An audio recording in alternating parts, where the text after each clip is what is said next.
নমস্কাৰ বন্ধু বান্ধৱীসকল, আজি আকৌ এবাৰ আপোনালোকৰ মাজলৈ কেইটামান জেনেৰেল নলেজৰ প্ৰশ্ন উত্তৰ লৈ আহিছো। আশা কৰিছো আপোনালোকে আজি এই ভিডিঅ'টো ভাল পাব। আজি 1 নম্বৰ প্ৰশ্নটো হৈছে মানুহৰ এটা চকুৰ ওজন কিমান জানেনে? ইয়াৰ উত্তৰটো হৈছে 8 গ্ৰাম। 2 নম্বৰ প্ৰশ্নটো হৈছে পৃথিৱীৰ সৰ্বপ্ৰথম মহিলা ৰাষ্ট্ৰপতি গৰাকী কোন আছিল?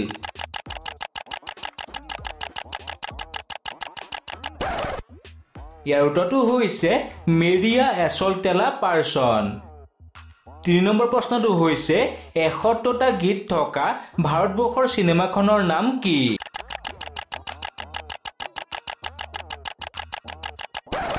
ইয়াৰ উত্তৰটো হৈছে ইন্দ্ৰসভা।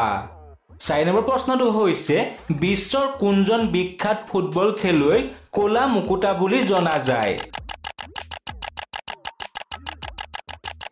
ইয়াৰ উত্তৰটো হৈছে ফুটবলাৰ পেলে। 5 নম্বৰ প্ৰশ্নটো হৈছে ভাৰতবৰ্ষৰ সকলোতকৈ প্ৰথম ৰাজ্যখনৰ নাম কি? ইয়াৰ উত্তৰটো হৈছে বিহাৰ ৰাজ্য। আজি 6 নম্বৰ প্ৰশ্নটো হৈছে হোৱাটছআপৰ আৰম্ভণি কিমান চনৰ পৰা হৈছিল?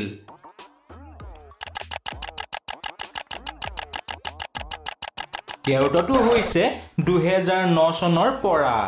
7 নম্বৰ প্ৰশ্নটো হৈছে ব্ৰহ্মপুত্ৰ নদী মুঠ কিমানখন দেশৰ মাজেৰে পাৰ হৈ গৈছে?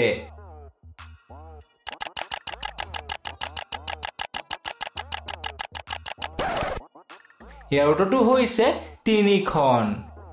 7 নম্বৰ প্ৰশ্নটো হৈছে এটা পৰুৱাই কিমান ওজনৰ বস্তু কঢ়িয়াই নিব পাৰে?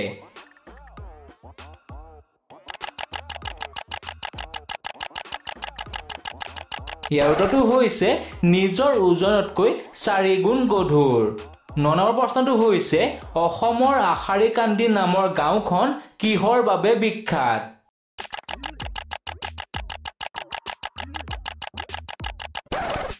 ইয়াৰ উত্তৰটো হৈছে টেৰাকটা। 10 নম্বৰ প্ৰশ্নটো হৈছে পৃথিৱীৰ ভিতৰত আটাইতকৈ ডাঙৰ বীজটোৰ নাম কি হয়?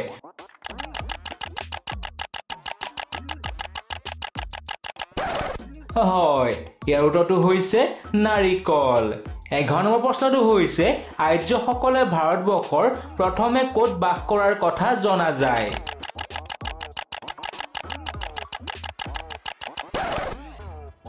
ইয়াৰ উত্তৰটো হৈছে পাঞ্জাৱ।